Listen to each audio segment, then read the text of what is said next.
Muy bien, continuamos con más contenido en este su programa Agenda Libre. Yo soy Charlie Carvajal, agradecemos profundamente a los amigos televidentes que nos permiten llegar a sus hogares por este canal 69 de Claro, Tora TV, el canal que te gusta, que cubre toda la República Dominicana y mucho más allá. Transmisión al mundo online en tiempo real a través de la red en High Definition, también transmisión en redes sociales y en la poderosa plataforma de YouTube, La Tora TV, con más de 100,000 suscriptores. Abinader Fortunato. Gracias Charlie de nuevo. Bueno, tal y como habíamos dicho en la primera parte del programa, aquí está con nosotros un entrevistado verdaderamente de lujo. Don Víctor es un diamante. Gracias. Víctor Melo Báez, buenas noches, don Víctor. Gracias por estar con nosotros. Tenerlo es un placer para prestigiando nosotros. este set. Gracias. La República Dominicana debe recordar muy bien a don Víctor Melo Báez, director histórico de Radio 1000, director y fundador de Radio 1000 Informando. Estuvo al frente durante casi 2 décadas, don Víctor, ¿verdad? 32 años. 32 me quedé muy corto. 32 años. 32 añitos, don Víctor, al frente de Radio 1000. Toda una historia. Radio 1000 Informando, para que los amables teleaudientes, la teleaudiencia que nos está mirando, tenga una idea. Radio 1000 Informando encabezaba el trío cuarteta de noticiarios más importante del país desde la década de los años, mediados de los años 70, pero mediados de los años 70 hasta su apogeo, hasta los 80, los 90, los 90 2000, y tantos. Sí, no, el año 2000. Y don Víctor estuvo al frente de eso. Y es muy importante que él esté aquí porque ocurrieron tantos acontecimientos en este país en todo ese tiempo. Y él se tuvo que tirar todo ese tiempo. Junto a Radio 1000, que se definía, era el primer noticiario del país. La guaguita de cuadritos, roja y blanco, sí. Tienen que recordarla. Estaba Noticiario Popular, estaba Radio Comercial y estaba Cadena de Noticias Radio, que estaba en la 27 de febrero, cerca del Cerrito de Oro, donde estaba la esquina de Texas. Así que para no robarle mucho protagonismo a don Víctor, que nosotros nos sentimos felices. Gracias, Abinader. Realmente el que se siente honrado soy yo.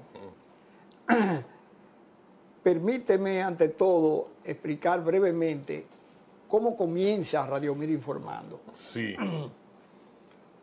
El propietario de la estación de Radio 1000 tenía un establecimiento de diversión en la feria, el señor Manuel María Pimentel. Don Manuel. 20 años después de yo estar allí en la estación, es que yo me doy cuenta de que somos primos. Yo era primo hermano de don Manuel y no lo sabía, ni él tampoco. Qué cosa. Cosas de la vida. Bien, él era el propietario del Típico Quisqueyano, un bar muy famoso en la feria. Marcó toda la década de los 70, don Víctor. Sí, y entonces el animador de ese bar decidió irse a Puerto Rico. Y allí él vio la importancia de la radiodifusión, porque en Puerto Rico ya habían ido muchas estrellas de Cuba, debido a que había surgido ya... ¿De la radio? De la radio. Sí. De la radio. Porque cuando surge Fidel... Mucha gente salió también. Mucha gente se vio obligada a irse. Y entonces aquí en la República Dominicana vinieron locutores cubanos muy buenos. Muy buenos. Entonces fueron varios de ellos y revolucionaron la radio de Puerto Rico. Y esa persona observó los cambios que se habían estado produciendo en Puerto Rico y vuelve de nuevo a la República Dominicana. Y conquista a Manuel María Pimentel y surge realmente Radio 1000.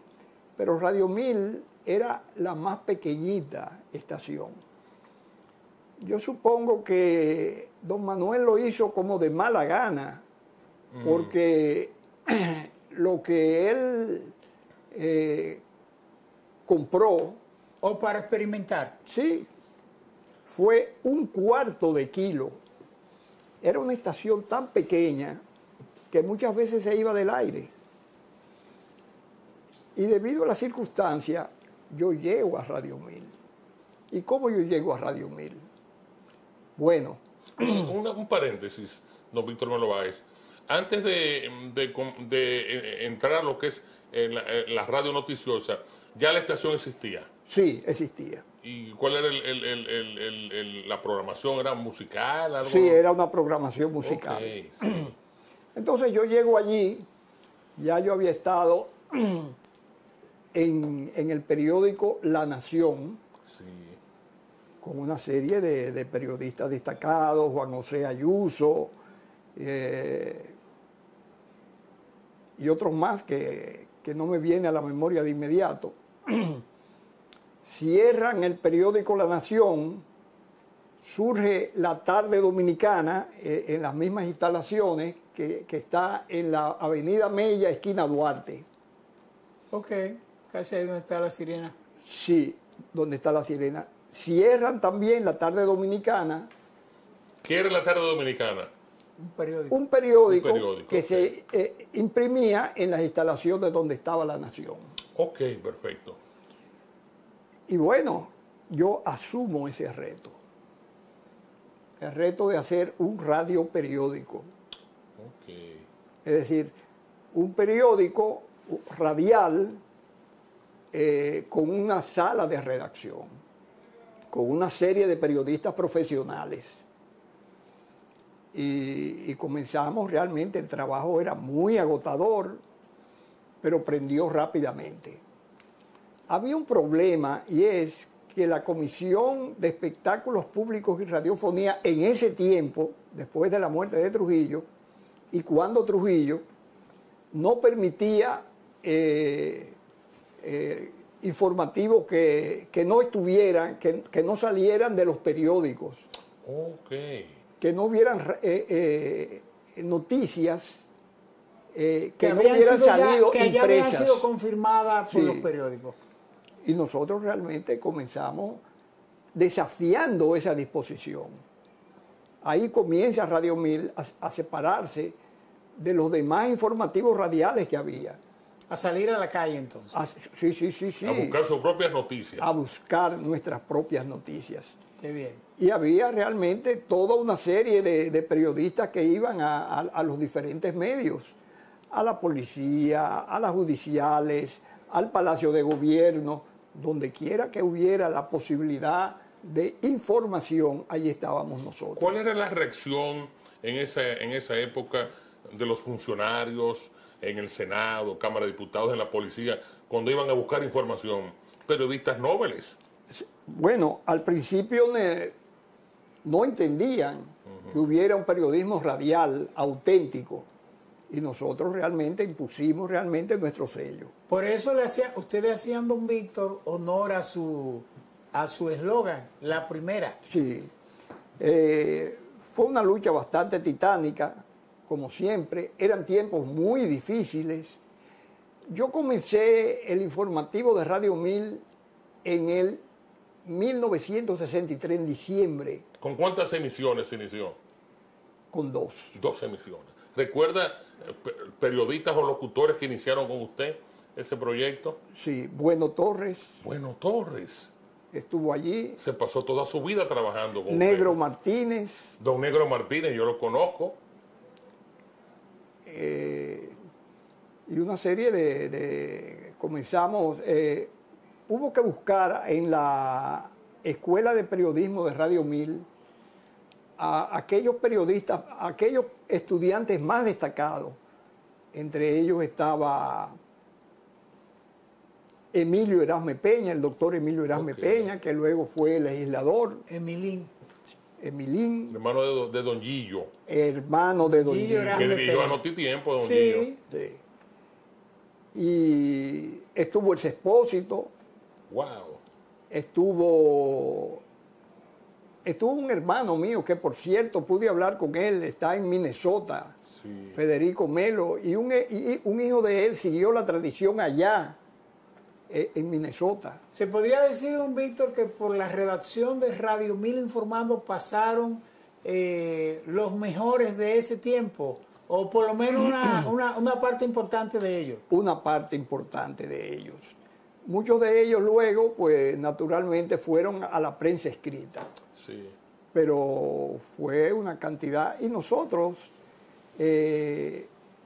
para hacer ese informativo tan temprano, y era una situación tan difícil que muchas veces las calles estaban desiertas. Claro. Y nosotros no teníamos medios de transporte. Es decir, íbamos en la oscuridad, en esas calles desiertas, hacia la emisora, que quedaba en La Espaillat, esquina Conde primero. Sí. Wow. Cerca del Rossi. No. En Espaillat bajando. En La Espaillat bajando. Okay. Y luego se mudaron cuando la emisora realmente ¿Creció? fue un boom. Creció, bueno, hubo instalaciones más grandes y ya había medios de transporte, entonces fue otra cosa. Don Víctor, momentos estelares de Radio 1000 desde ese tiempo que ocurrieron tantos hechos. El golpe de Estado al profesor Juan Bosch, usted hablaba del 63, pero venía como coletazo de la política dominicana en la salida de la dictadura. La guerra de abril, después los años del expresidente, el finado presidente Balaguer, y así por el estilo. Sí, bueno, hubieron tantas cosas, secuestros, muertes, etcétera. Yo recuerdo, entre las cosas así que me viene a la memoria, que yo vivía en la calle Espaillat, un poco más abajo. Y un día cuando voy avanzando, un domingo, hacia mi hogar, veo una señora en medio de la calle con los brazos en cruz, gritando, me lo han matado. Yo tenía en ese momento una grabadora. ¿Qué le pasó, señora? Su hijo le habían dado varios balazos y lo dejaron por muerto. ¿Los acontecimientos de la calle Espaillat? No. Es otra cosa. Todavía no habíamos llegado a la calle Espaillat. Y cuando a ese muchacho que lo dieron por muerto, lo llevaron al hospital Padre Villini. Y de ahí intentaron llevárselo para matarlo. Pero los médicos lo impidieron. Y ese domingo, que esa señora estaba con los brazos en cruz, volvieron de nuevo y se lo llevaron y lo mataron. Oh. Es el caso de Mangá, don Víctor. Mangá. Apellido Durán, hermano de la historiadora Carmen Durán, profesora universitaria. Ese es el caso de Mangá. Bien, entonces hubo tantas cosas que realmente 32 años. 32 años son demasiado. Se ve muchas cosas. Hubo la guerra de abril, y entonces en medio de la guerra de abril y después de la guerra de abril, llovieron las amenazas a nosotros y nosotros tratábamos de ser lo más objetivos posible, lo más apegados a la profesionalización. Mi caso es un caso particular.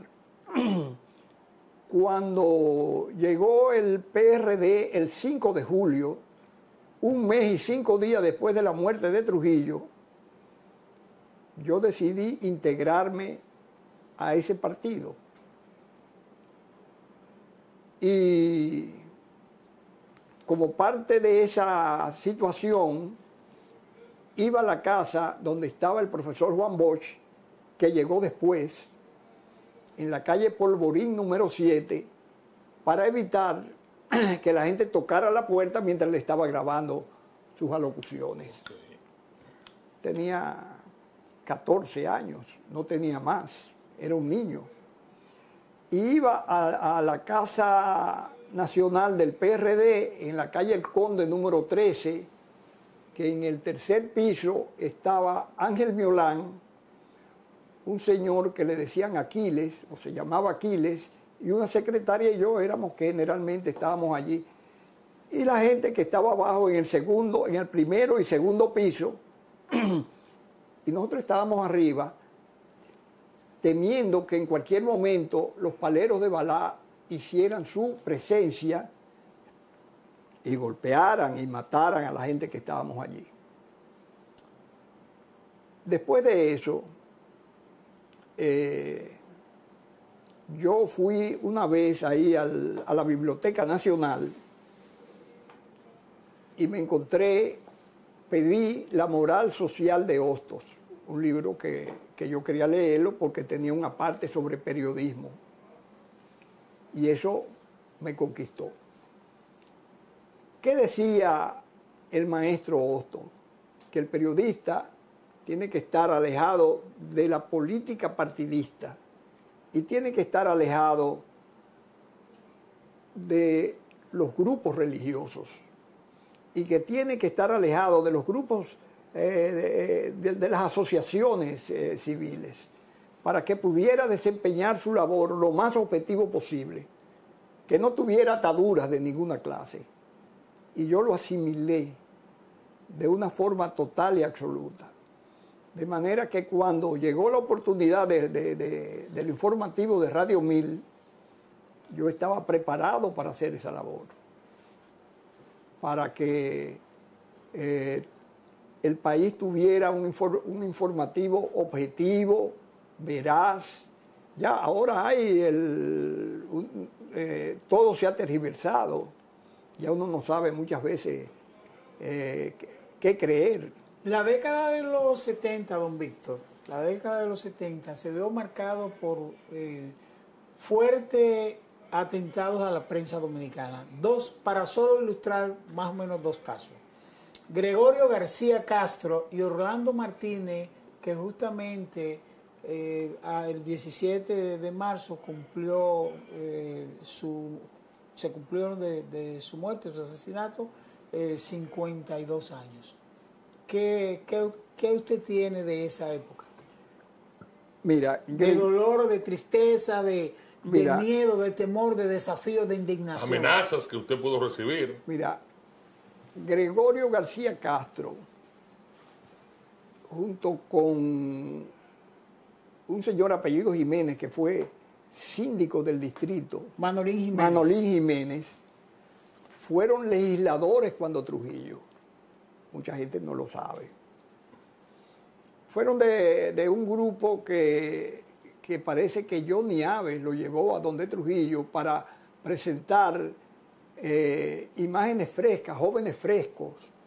Su partido. Sí, que dieran una imagen diferente de un gobierno ya anticuado, sino de gente nueva, de gente con ideas nuevas. Entonces, Gregorio García Castro era de ese grupo, de los que estuvieron ahí cuando Trujillo y que luego se destacaron. Él estuvo bastante cercano a Balaguer. Cuando Balaguer estuvo en el exilio, él siempre hablaba muy bien, tenía una media hora cerca del mediodía y siempre hablaba muy bien de Balaguer en un momento en que estaba el Consejo de Estado, etc. Pero él estuvo siempre cercano a Balaguer. Contrario absolutamente a Orlando Martínez. Sí, pero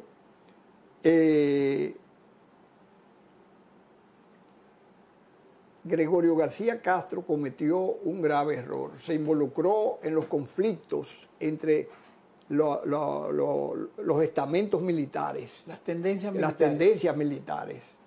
Y entonces, bueno, eso le costó la vida. Se supo naturalmente quién fue que lo mató, pero no se supo con toda claridad quién lo mandó a matar, quién ordenó su muerte. Pero él era amigo de Balaguer. Él era amigo de Balaguer. Él incluso tenía un arma y él era amigo de Neyni Barcejas. Que estaba enfrentado por esos años con Enrique Pérez con y Pérez, Enrique esa estructura Pérez y militar Pérez. Que provocó incluso aquella histórica renuncia.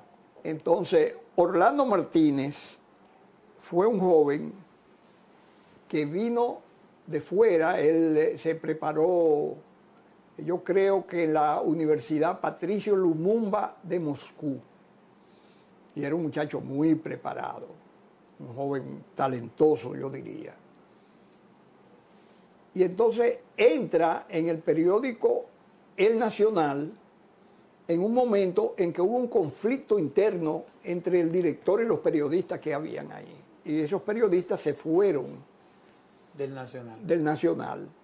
Entonces Orlando Martínez aprovechó la oportunidad y penetra como uno de los principales articulistas del periódico El Nacional y comienza a destacarse bajo la sombra, bajo la protección del Partido Comunista Dominicano. Era un desafío muy grande en ese momento. Yo, en una oportunidad que fui a México, me encontré un libro, pequeño libro, que se llamaba Colombia Amarga, así se llamaba el libro. Y tenía una serie de artículos, entre ellos uno que se llamaba El Agente Naranja. Y entonces yo lo compré. Y cuando lo leí, ese artículo, vi que era exactamente un artículo similar a uno que había tenido que había escrito y publicado Orlando Martínez. Eso me confirmó que Orlando Martínez era, digámoslo así, un vocero de una tendencia política de los mismos que publicaban en Colombia el Agente Naranja. El Agente Naranja era un desfoliante que utilizó Estados Unidos en Vietnam. Sí, para la guerra de Vietnam. Y entonces, bueno, lo que yo no sé ni entiendo y nunca me lo he explicado es por qué Orlando Martínez la emprendió contra el profesor Juan Bosch y el Partido de la Liberación Dominicana. No sé. Pero él en sus artículos muchas veces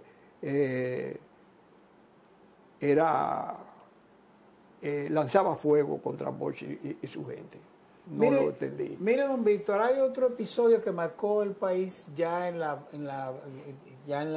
postrimería, o en los años más recientes, después de la llegada del PRD al poder. Pasó don Antonio Guzmán, que se suicidó, y llegó entonces una situación tan dolorosa como la de abril de 1984 y tan dolorosa como el propio suicidio del presidente Antonio Guzmán, y además la propia división del PRD internamente, que lo sacó del poder y posibilitó que Balaguer retornara. Hay un problema en este país, y es que muchas de las cosas que se han dicho y muchas de las cosas que la gente crea que son verdad, no son ciertas. Por ejemplo, todo el mundo da por sentado que la Constitución del 63 fue escrita por Juan Bosch, o que él estuvo dictando esa Constitución. Yo he oído a diversos líderes políticos hablar de esa Constitución diciendo que fue Juan Bosch el mentor, el intelectual. Y Juan Bosch no. Óyeme, cuando lo supo montó en cólera. Cuando él vio la Constitución del 63, Juan Bosch no quería esa Constitución. Y con todo eso siempre se ha dicho que fue la Constitución más democrática. Sí, más fue la Constitución más democrática. Esa la hizo Ángel Miolán. Pero Bosch no tuvo nada que ver con esa Constitución. Es más, Juan Bosch, y tengo un libro ahí que lo señala, dijo que para esa Constitución mejor lo hubieran dejado la Constitución trujillista. A ese extremo llegó la molestia de Juan Bosch, porque Juan Bosch había sido uno de los que escribió en la década del 40 la Constitución de Cuba. Okay. Fue uno de los constituyentes de esa Constitución, una Constitución ejemplar. Y entonces se suponía que él debía ser uno de los que escribiera o dictara realmente la nueva Constitución que iba a haber en el país. Pero Ángel Miolán aprovechó la ausencia de Bosch, que fue a Europa a buscar realmente ayuda económica y buscando que hubiera inversionistas en el país. Y entonces Ángel Miolán formó una constituyente y cuando vino Juan Bosch se encontró con que había ya la constitución hecha y aprobada. Esas son de la... Como ejercicio de su trabajo tan pródigo, tan ejemplar, un defensor de la libertad, como siempre Charlie y yo discutimos estos temas acá, de la libertad de expresión y la defensa de los derechos colectivos de este país. El gobierno del expresidente Salvador Jorge Blanco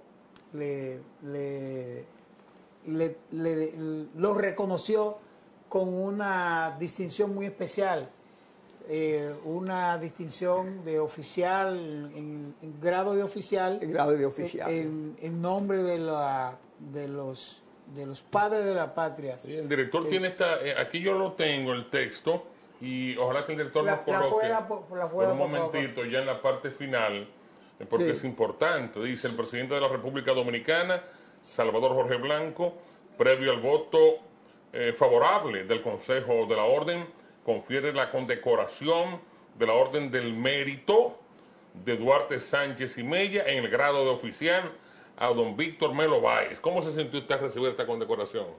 Muy honrado. Yo siempre me he sentido muy honrado con esa condecoración, pero debo hacer una aclaración. Sí. Yo nunca he colgado esa condecoración en las paredes de mi casa. ¿Y por qué, don Víctor? Pues fue un reconocimiento a su trabajo y al trabajo del ninguno de esos reconocimientos. Yo tengo una cantidad de placas en mi casa que nunca fueron colgadas en mi casa. Porque no, yo entiendo que yo soy una persona que no me interesa que hubiera ese reconocimiento. ¿Y este reconocimiento de Radio 1000? La empresa a la que usted dedicó toda su vida prácticamente. Sí, eso fue don Manuel María Pimentel, sus 15 años infaltables. Reconocimiento por Radio 1000. Pero mira, hay cosas que que el país no conoce de su historia. Ahí estuve leyendo de Bernardo Vega, del historiador Bernardo Vega, de que Joaquín Balaguer